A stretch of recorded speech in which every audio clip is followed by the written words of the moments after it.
Is being cheated on by your partner game over for your relationship? Is recovery after betrayal actually possible, or are you always going to be looking over your shoulder in distrust? This two-part series on Rewiring Love, we're going to be looking at affair recovery. Is it even possible? And if it is, how do you do it? And I'm going to be introducing you to a couple who not only recovered their relationship, but also parts of themselves they didn't know they had. From battles over bank balances to wars over the cutlery drawer, domestic life can be a minefield. Whether you're facing relationship-ending hurdles or you just need a bit more fun, Rewiring Love delivers the clinical tools of a couples therapist straight to your ears. Let's smooth out your journey. Welcome back to Rewiring Love. I'm Naomi, and on the podcast today, we're going to be opening up one of the most painful experiences that a couple can go through, that of an affair. If we look at the statistics in the UK at the moment, roughly 1 in 5 people will say that at some point in their lives, they've cheated on their partner. So even if you haven't directly been affected by an affair, then chances are you know someone who has. And actually, the statistics get even more interesting than that when we start to look at what people predict they would do if cheating affected or infidelity affected their partnership. And about 70 to 80%, when the researchers ask them, about 70 to 80% of people say that cheating would be a complete deal breaker, a non-negotiable, no return. And then when the researchers interview people who actually have experienced an affair, have had their partner cheat on them, only about 40% of those couples actually break up because of it. So that's a really fascinating gap between what we imagine and what is actually true of us when it comes down to it. So how can we understand the differences in what we anticipate and then how we actually respond in the moment? Well, this highlights something called affective forecasting error. It's just a fancy way of saying it's actually very difficult to comprehend. Something as massive and as emotionally laden as being cheated on by your partner. It's really difficult to understand how you would feel in that situation. And it's even more difficult to try and assimilate the sunken costs of a relationship. The shared mortgage, the shared kids sleeping in the beds down the hall, the lifetime of memories built up, the shared relationships with family members and friends, and just the emotional shorthand you develop with a partner over decades of knowing each other, or even just months and years of knowing each other. These things are really hard for our brain to comprehend. So it turns out that we probably can't imagine how we will behave. And that leaves us feeling really unprepared if, in fact, we find ourselves in the situation where there's been a betrayal in our relationship. And that's what this episode is designed for. I've written these 2 episodes in this series as a way for you to maybe find some sense in the madness of an affair crisis in your relationship. So this is for you if you found yourself freshly in a discovery of infidelity in your partnership. We're going to look at what that is, what might be happening to you, and critically, what you need to do, specifically in the first 48 hours or so, the first couple of days after you discover or your partner discovers that you have been cheating. So what is an affair? Well, really simply, an affair is any serious breach of agreed upon boundaries. It matters less what actually happened, the event that took place, and more the significance of the breach to the partners involved. And an affair always involves some kind of intimacy. It might be emotional or sexual with somebody else. So there's a third party introduced into the couple relationship. And affairs are devastating to relationships. It's more than just a moral outrage. Affairs are difficult psychologically and also physiologically. We're going to look at the ways that affairs impact you in a moment. Affairs create a crisis not just for the relationship, but also personally. It feels like the rug has been pulled from under your world and everything is turned upside down. So let's look at the impacts, and let's start with looking at the science of what's going on. So what makes affairs so difficult and so destructive is that they disrupt what's known as the attachment system in our minds and our bodies. And attachment comes from that idea that as mammals, we have a biological need to bond with other people for survival because of our extensive needs for energy and resources, and also security and affection and love and care. We only survive if we're part of a community, a unit, be that our family of origin connected to our attachment figures of our parents or caregivers, or as part of a romantic connection. And so when it comes to attachment partnerships, our psychology understands in a really deep place, and our body and nervous system come to depend on that relationship as a means of survival. It gives us a sense of security just knowing that that person is around, because our needs are being taken care of. Our needs for protection and affection and kindness, and also a sense of belonging and identity.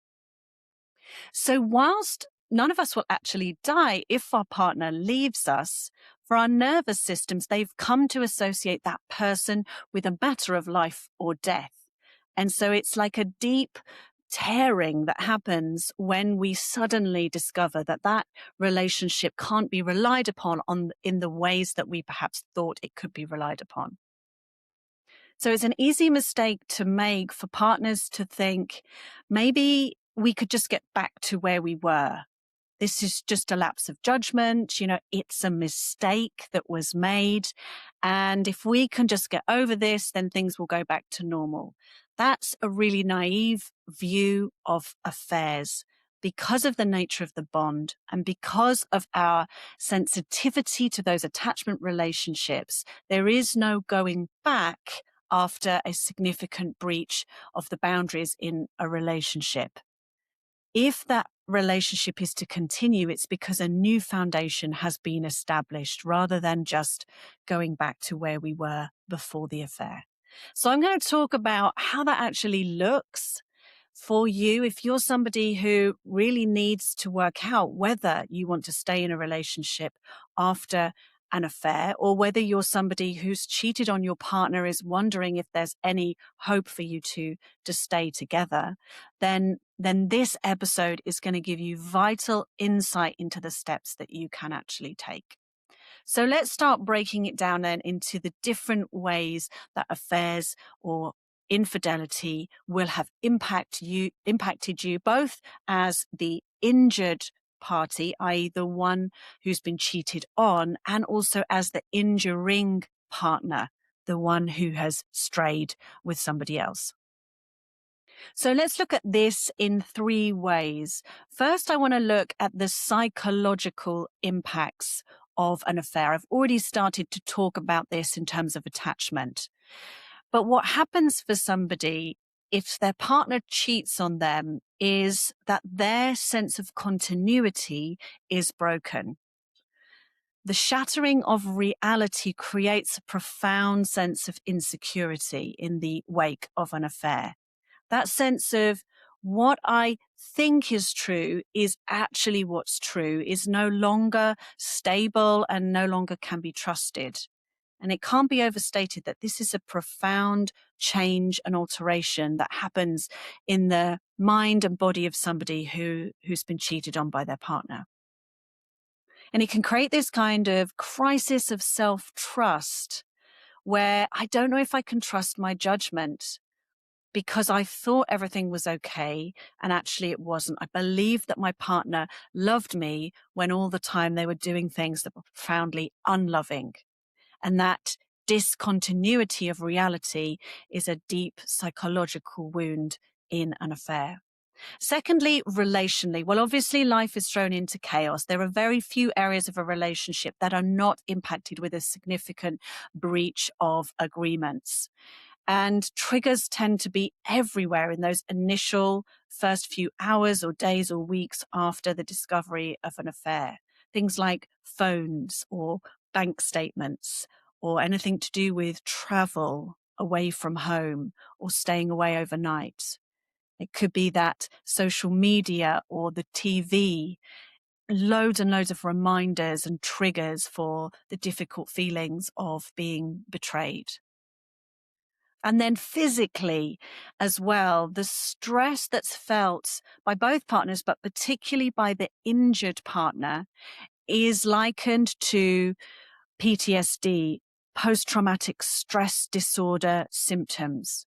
So your nervous system is sent into a tailspin and your body is in a high stress production place.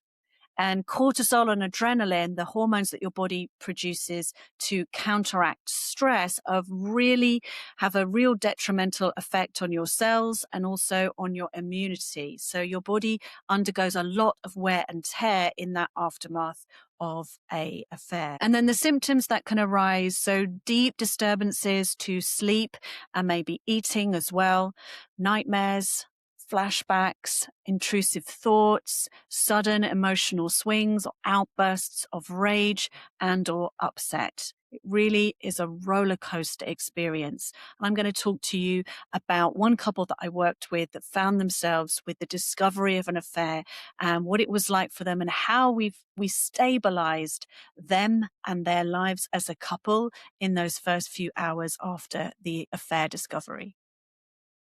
And you don't need me to tell you that if this is you, if you find yourself in this place, then life is really tough for you right now. And you probably need all of your resources just to find some focus and some clarity and a sense of grounding or normal life again. And it would be a really good idea for you to call on all of your support to help you to get through that. And typically that looks like finding some professional support, because when an affair hits, then it's really difficult to find somebody who's not already invested in your life, in a friend or a family member, that is a neutral, safe person to talk to. Those statistics that I mentioned earlier about those people who perceive that their relationship will end and then actually in the situation of infidelity find that they want to repair the relationship. That statistic of 60% goes up to 75% when you research couples who've had professional support. So I really recommend that you have somebody in your corner, ideally a couples therapist who can journey with both of you and support you through the transition if you are wanting to continue on after an affair has happened. What many couples don't realize is that rather than the emotional or sexual part of the affair, the most damaging bit is that vital information has been withheld from a partner. Vital information being things that if had been known at the time would have changed everything, was withheld from a partner. And this lack of agency that somebody experiences when their partner cheats and deceives them is a really critical part of the picture. And it's why we're very careful in how we set up a couple for affair recovery to make sure that the control is with the partner that's been injured. They had no choice over what happened to them. And so their power should be given back to them to restore trust, to set the pace and the conditions of the recovery so that they have that sense of agency over their lives, control over their lives. That's just really fundamental to being able to function as a human being. They have that restored.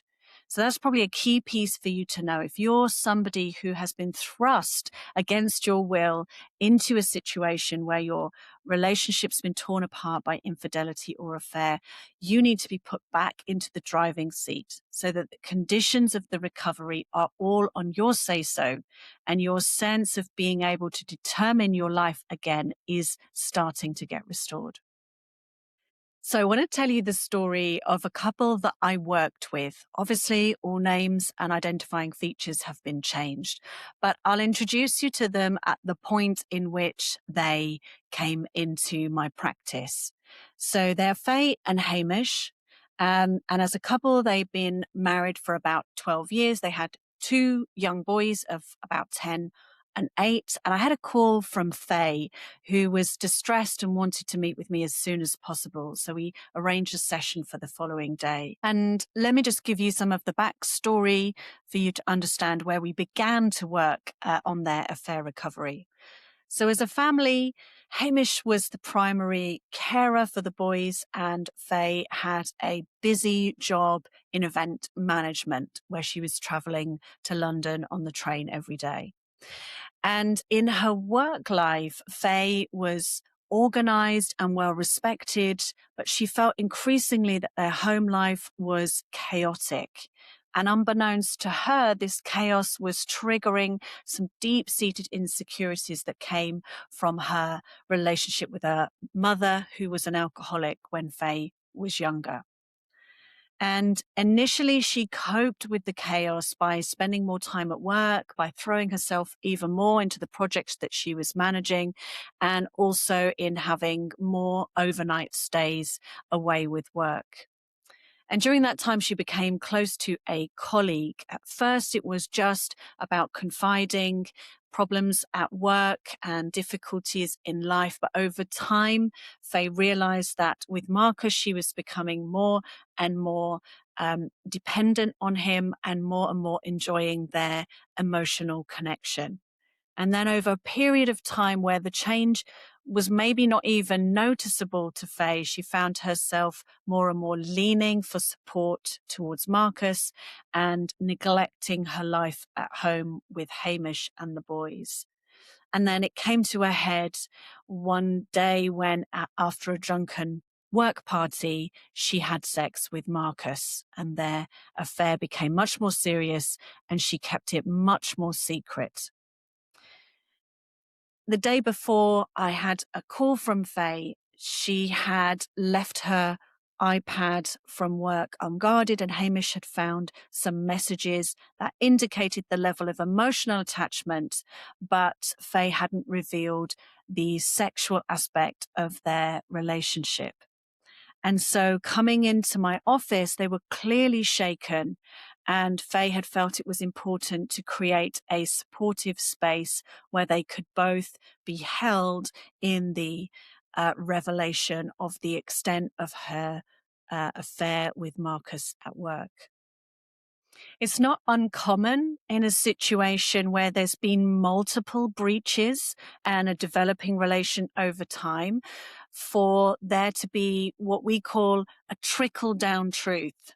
So there's a little bit of revelation followed by a bit more, followed by a bit more. And so our key objective in bringing Hamish and Faye together in my office was to create a situation of transparency and to give them enough security, although it's a horrible experience and lots of difficult emotions come to the surface, to give them enough security that they could say the whole truth, that Faye could bring the whole revelation and be transparent for the first time with Hamish about what's really been going on in her life secretly.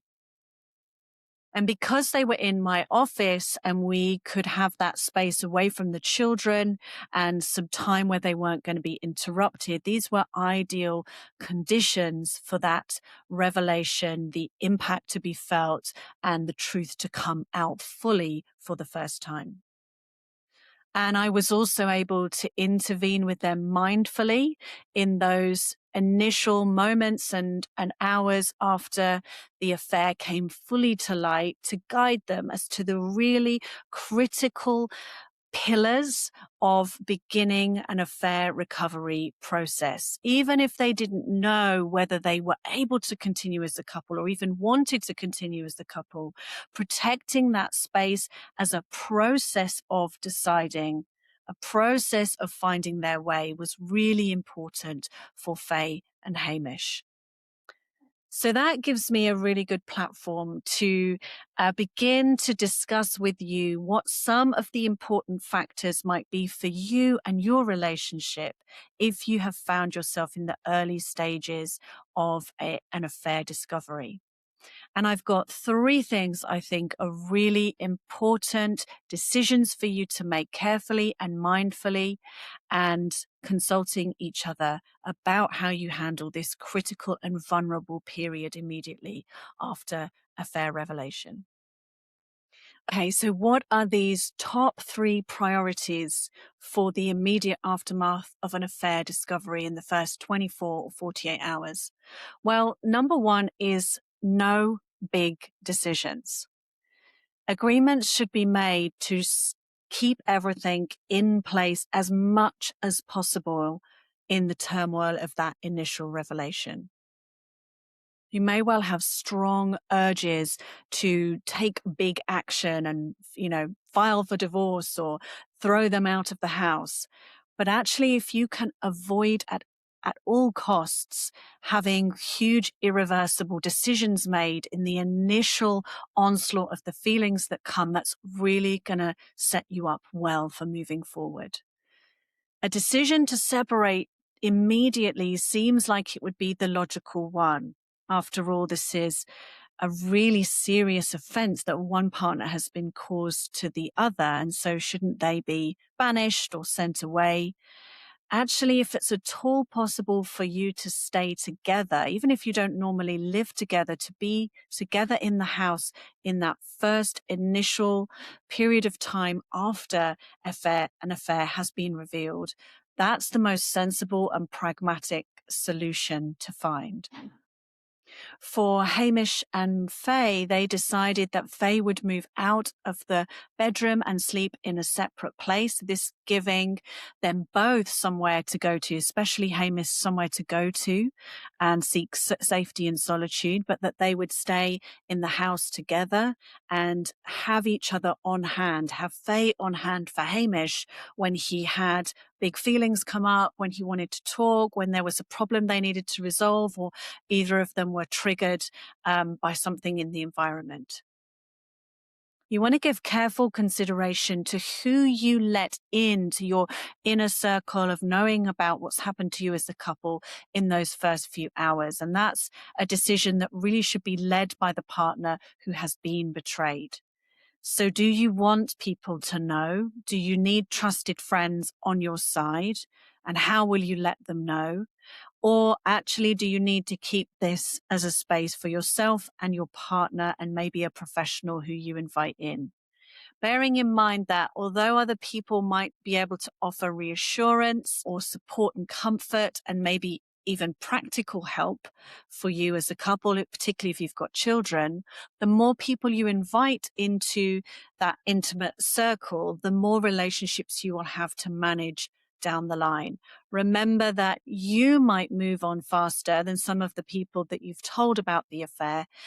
And how will you feel if you're ready to forgive and continue on with your life with the partner, but some of your friends or family or trusted connections are not ready to forgive and move on?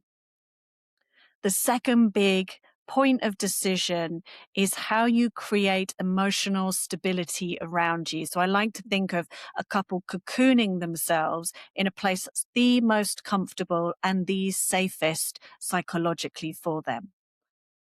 So can you clear your diary? Can you call in sick to work? Can you phone up grandma and ask if she'll take the children, if you've got children? Giving maybe as minimal details about what's happened and the crisis that you're facing as possible. This just gives you both as long as possible to handle this together before other people are invited into that space of the cocoon. Buy yourself time. This is really critical. Can you clear your diary, lock down your phone, shut the doors, just give yourself space and time to feel whatever you need to feel, to be however you need to be, and to say the words that are going to matter most in those first few hours.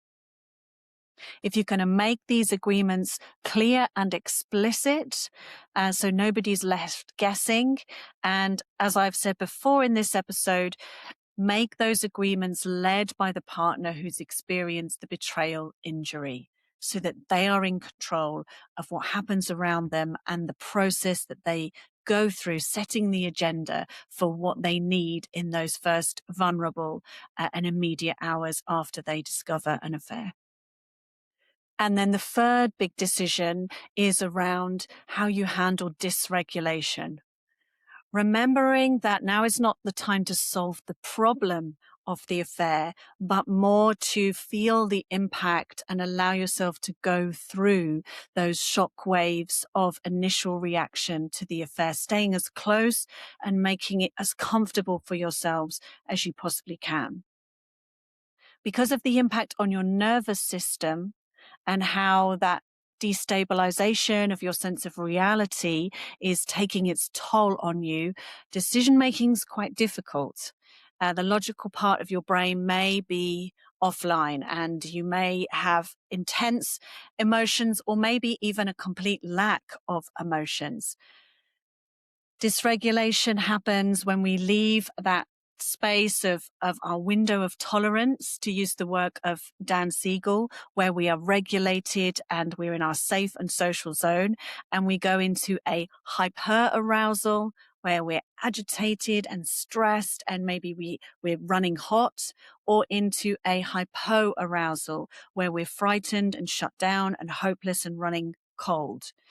I spoke a lot about this in episode 6 of the podcast, so you can hear more about triggers and trauma and understand regulation, which will be a really helpful resource for you as you're experiencing the dysregulation of the affair discovery at this point. So check back on that episode. And then it's good to process those emotions with things like grounding techniques, expressing your emotions as safely as possible, talking together, talking to yourself, writing in a journal, and surrounding yourself with things that help you to regulate are going to be key decisions to take in those initial hours after the discovery of an affair. In the initial experience for Faye and Hamish of reeling from affairs, in reeling from the affair that had just been revealed, we did some work on stabilization and regulation, and I was able to guide both Faye and Hamish to how to notice and respond to the sensations, the feelings in the body, the thoughts and the urges that were coming up for them. And particularly in how Faye needed to make herself available for whatever was happening for Hamish. And that non-defensively and with complete transparency, she needed to be at his disposal to help him with the shock and the upset of those initial hours. And that's really important if you are the one who've experienced the betrayal and your life has been suddenly turned upside down, that you require your partner to be there for you. Although they have their own difficult feelings and maybe shame is drawing them to withdraw, your partner needs to set aside what their priorities are and attend to yours. This is about reestablishing the priorities and getting some rebalance of control into the relationship after it has been so turned on its head. So it can be hard to keep those priorities, especially if you're feeling really low or really out of control. But remember that you being back in the driving seat as the partner who's experienced the control being taken from you is absolutely key to your well-being, but also the possibility of recovery for the relationship. So it's of paramount importance that you feel permission to get what you need, to be cocooned in a safe space, to not have the pressure of making big decisions or knowing how to handle this, but also are able to have your feelings, have your responses, and be in the driving seat of what happens to you in this situation. In part 2 of this mini series on rewiring love, we're going to talk about the big pitfalls to avoid in the ongoing work of establishing a fair recovery in a partnership. And I'm going to look back at what happened to Hamish and Faye, and we're going to see how they translated early shock into proactive decisions that brought stability and held the door open for trust to be reestablished. But for now, I just wanted to summarize what we've talked about in this episode. We spoke about how affairs affect attachment at its deepest level, and that this breach of safety creates a kind of atomic bomb effect in somebody's life. So that those big feelings and deep insecurities should be expected and anticipated in the immediate aftermath of an affair being discovered. We talked about the 3 priorities: no big decisions, creating a cocoon, and remembering that stabilization is your top priority. I hope you found these insights helpful, and I'd love to hear from you if you've been impacted in any way by this episode. Remember to subscribe and share on whatever platform you're viewing this. And you can reach me at hello@Naomi Light for more insight and information about handling an affair as a couple or anything related to couples work and relationships. I look forward to seeing you next time on Rewiring Love. And until then, take care of yourselves and each other.